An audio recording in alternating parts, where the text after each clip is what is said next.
Hello, Kygo. Thank you for joining me. Yeah. That was a great set you did out there. That was amazing. Thank you. Let me hit you with a mic.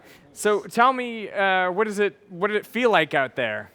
It was so much fun actually. Yeah, and I felt it was too short. I wanted to play more.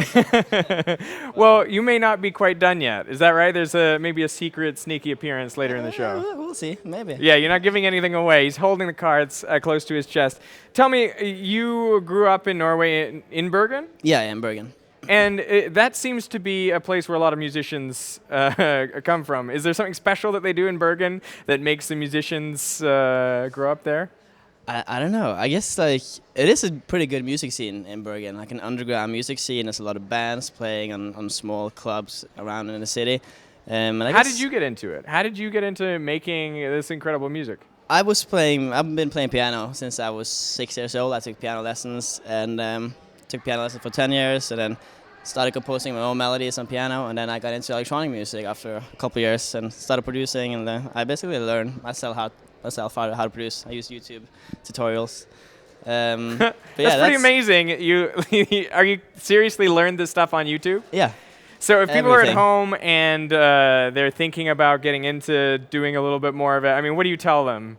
Well, you must have a lot of kids coming to you for advice, right? Yeah, I'll tell them like two things. Number one, I guess, is learn how to play an instrument, because like electronic music is like you can learn how to make a lot of music electronically, but you never get like the same understanding of how music works if you don't know how to play an instrument.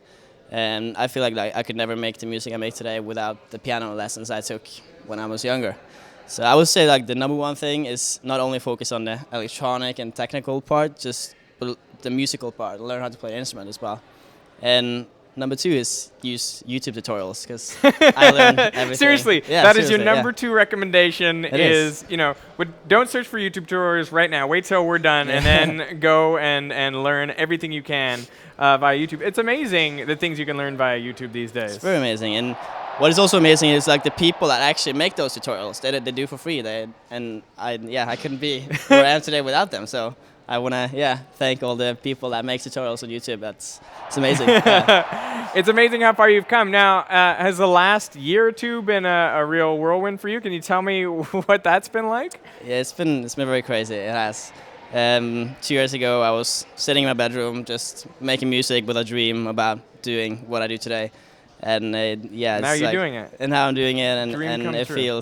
feels unreal. Yeah, it does. And it's been crazy. It's like it's very busy. It is like a lot of traveling, but it's like when you do what you love, it's no big deal. For sure. It's For fun. sure. Now, growing up in Norway, the home of the Nobel Peace Prize, were you aware of this concert earlier, before? I've definitely heard about it, seen some of the concerts on television. But yeah, I guess like I've never been as involved as this year, of course. But, yes, this year you're incredibly involved. What does it mean to you to be involved in the Peace Prize concert? It definitely means a lot to me. It's a huge honor, and just to get through like the question of like, do you want to come play at the Nobel Peace Prize? That was just very huge to me, and I feel like it's so important with these events, like especially now there's so much going on in the world. It's just important to shed some light on these organizations and these people that give some extra effort to promote peace. And did you know much about what happened in Tunisia before? I didn't, and I feel like that's after the Nobel Peace Prize. I definitely read about it and heard about it, and I feel like it's so important to tell people these stories, like how these organizations work together and basically stop the war from happening in Tunisia. So it's just very important. I feel like this like events like this is super important. Now, you did a super popular remix. What does it take to make a good remix?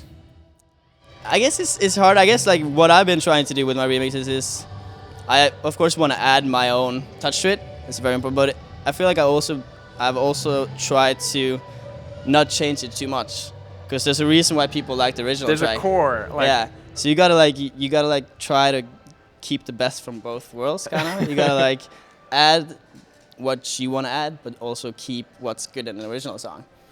And I guess it's no recipe how to do it, but you gotta just experiment and then see what you think sounds good and and trust that other people think that as well. Well, what you think sounds good seems to be what the whole world thinks sounds good, judging by the popularity of your music. So thank you so much for talking to me today and for performing out there. It was a brilliant show. Of course, thank you. Thank you.